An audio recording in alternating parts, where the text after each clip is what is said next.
வலையோரத்தில் புதிய தலைமுறை டிவியில் வந்திருக்கக்கூடிய ஒரு செய்தி, ராகுல் காந்தி சொல்லியிருக்கக்கூடிய ஒரு செய்தி, அதை ஒட்டிய வாதங்கள், அதுதான் உங்கள் பார்வைக்கு நான் கொண்டு வர இருக்கிறேன். ராகுல் காந்தி என்ன சொல்றாருன்னா, எதை விடுப்பது எதில் நீடிப்பது, குழப்பத்தில் ராகுல், இதுதான் செய்தி. ராகுல் காந்தி என்ன பேசியிருக்கிறார் அப்படின்னா, ராய்பரேலி வயநாடு இரண்டில் எந்த தொகுதியில் எம்பியாக நீடிப்பது என ஒரு குழப்பத்தில் நான் இருக்கேன் அப்படின்னு சொல்லியிருக்கிறாரு. நான் எந்த தொகுதியில் ராஜினாமா செய்தாலும் அந்த தொகுதி மக்கள் அதை ஏற்பார்கள் என நம்புகிறேன் அப்படின்னு சொல்லியிருக்கிறார். இந்த குழப்பம் தொடர்பாகத்தான் நிறைய பதிவுகள் வந்திருக்கிறது. அதில் என்னென்ன சுவாரஸ்யமான பதிவுகள் அதை உங்கள் பார்வைக்கு கொண்டு வரலான் இருக்கிறேன். துரை என்ன சொல்கிறாருன்னா, வயநாட்டில் ராஜினாமா செய்யுங்க அப்படின்றார். நீங்கள் ராய்பரேலி வேண்டாம், வயநாட்டில் ராஜினாமா செய்யுங்க.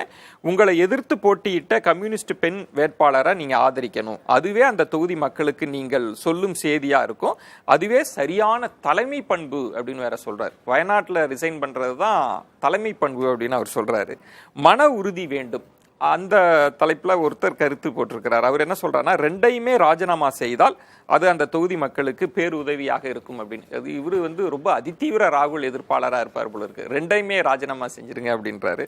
அப்புறம் ஹமாஸ் அவர் என்ன சொல்றாருன்னா, வயநாடுவே ராஜினாமா செய்து பிரியங்கா காந்தியை வயநாட்டில் கொண்டு வந்து நிறுத்துங்க, போட்டியிட சொல்லுங்கள் அப்படின்ற பதிவுகள் இருக்கு. நிறைய பதிவுகள், எந்த தொகுதின்றதுக்கு நிறைய பேர் ஆப்ஷன்ஸ் கொடுத்துட்டு இருக்கிறாங்க. அதில் முக்கியமான பதிவு தான் உங்கள் பார்வைக்கு கொண்டு வந்தேன்.